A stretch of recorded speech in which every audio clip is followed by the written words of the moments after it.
yung mga herald, yung mga angels saka yung herald, sinabi sa shepherd, merong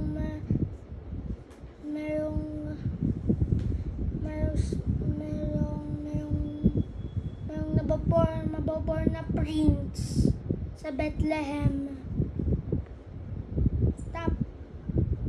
Tapos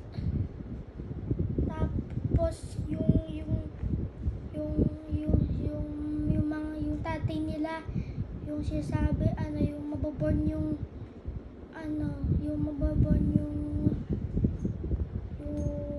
prince. Tapos yung sa 100 years ago.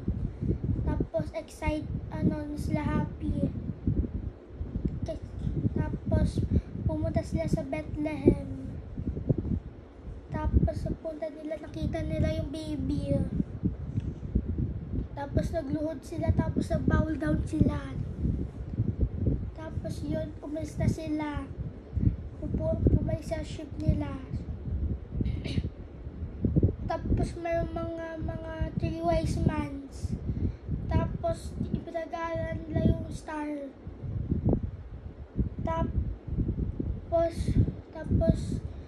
meron silang nakitang new star.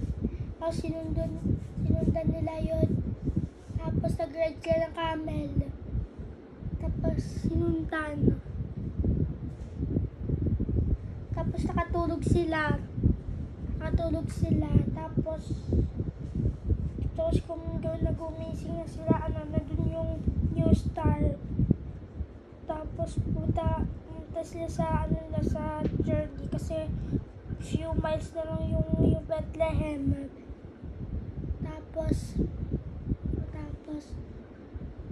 Tapos nasa Bethlehem na sila. Tapos meron daw mga strangers. Tapos tataka sila yung punta nila. Ano yung sabi ng stranger sa wise man? Ano yung i-follow nyo? Yung star.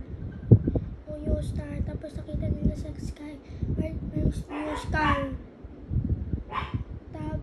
Tapos sabi ng wise man,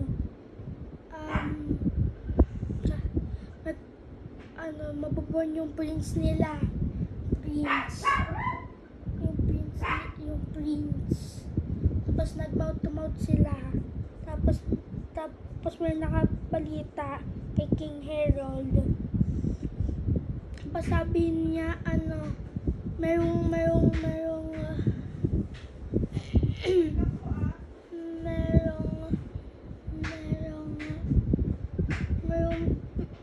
mga wise man, 3 wise man.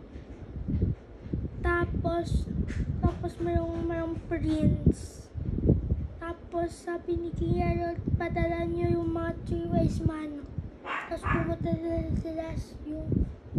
yung mga wise man kay King Herod. Tapos pumunta kayo sa Bethlehem. Tapos hanapin niyo yung baby. Tapos kung nakita niyo, dala mo sa pumunta kayo dito. Kung saan yung baby. Tapos